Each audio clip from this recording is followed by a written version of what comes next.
C5 app download ചെയ്യൂ. കാണൂ മുഴുവൻ എപ്പിസോഡുകളും സൗജന്യമായി.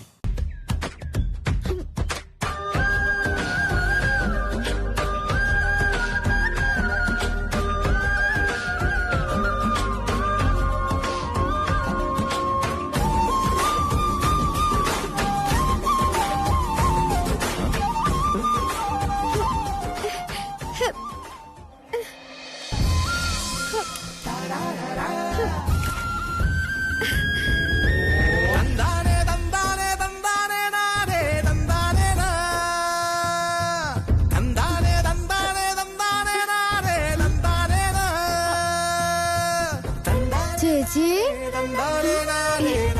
എന്താടാ ഇത്?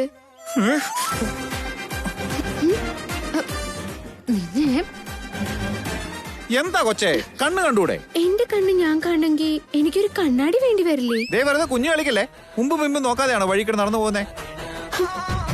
മുന്നിൽ ഞാനുണ്ടായിരുന്നു, പുറകിൽ എന്റെ അനിയനുണ്ടായിരുന്നു. പറഞ്ഞാ മനസ്സിലാവാത്തവർക്ക് ഇനി എന്ത് പറഞ്ഞ് മനസ്സിലാക്കൂന്ന് എനിക്കെങ്ങും അറിയാൻ പാടില്ല. ഞങ്ങളുടെ ദേഹത്ത് പൊടിയിട്ടിട്ട് നിങ്ങൾ ഞങ്ങൾക്ക് ക്ലാസ് എടുക്കുന്നോ? അതെ, നിങ്ങളോട് കുഞ്ഞു കളിക്കാൻ എനിക്ക് സമയമില്ല. ഇതെന്റെ കച്ചവടാ, മനസ്സിലായോ? ചേട്ടൻ കളർപ്പൊടി വെക്കുന്ന ആളാണോ? ഞാൻ സാമ്പ്രാണിത്തിരിയെ വെക്കുന്നേ. കച്ചവടമൊക്കെ എങ്ങനെ പോകുന്നേട്ടാ? ലാഭവും നഷ്ടമൊക്കെ എങ്ങനെയാ? ചേച്ചി, വഴിയെ പോണവരോടൊക്കെ കച്ചവടം സംസാരിക്കണോ? വലിയ രീതിയിൽ മുതൽക്കൂട്ടൊന്നും ആവശ്യമില്ലെങ്കിൽ നമുക്ക് ഇതുപോലൊരു കച്ചവടം തുടങ്ങിക്കൂടെ? എന്റെ പൊന്നു കൊച്ചേ, നിന്റെ കാര്യം കൊണ്ട് 600 രൂപയുടെ നഷ്ടം എനിക്കുണ്ടായത്. ഈ കളർപ്പൊടി മുഴുവൻ കളഞ്ഞതുകൊണ്ട് എന്റെ കെട്ടിയോളിന്ന് എന്നെ നിർത്തി പോയിരിക്കും. ഇന്ന് 600. ഇതെന്തിനാ മോനെ? സാമ്പ്രാണിത്തിരി കാരണം കളർപ്പൊടിക്കുണ്ടായ നഷ്ടം തീർക്കാൻ. അതെങ്ങനെയാ ചേട്ടൻ കൊടുക്കുന്നേ? പേഴ്സിന്ന് എടുത്തല്ലേ ചേട്ടൻ പൈസ കൊടുത്തത്? ഞങ്ങളുടെ ദേഹത്ത് കളർ പൊടി ഇട്ടാലും ചേട്ടൻ എന്തിനാ കാശ് കൊടുക്കുന്നേ?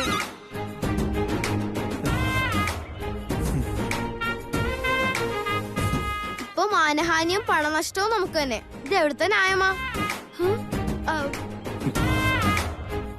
ഇപ്പൊ ന്യായം പറഞ്ഞിട്ട് എന്ത് കാര്യ? ഇപ്പോ തിരിച്ചു കൊടുക്കാൻ നമ്മുടെ കയ്യിലും പൈസ ഇല്ലല്ലോ Maruti. No problem, let it B.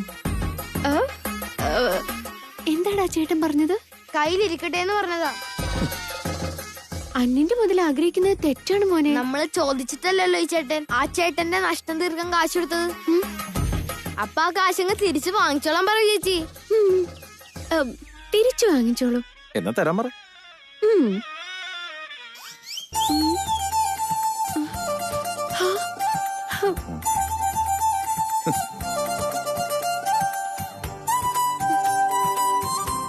പെട്ടെന്ന് കാശിങ് തന്നാ ഞാൻ എന്റെ വഴിയെ പൊക്കോളാം. ഡൗൺലോഡ് ചെയ്യൂ C5 ആപ്പ്. കാണൂ എല്ലാ എപ്പിസോഡുകളും സൗജന്യമായി.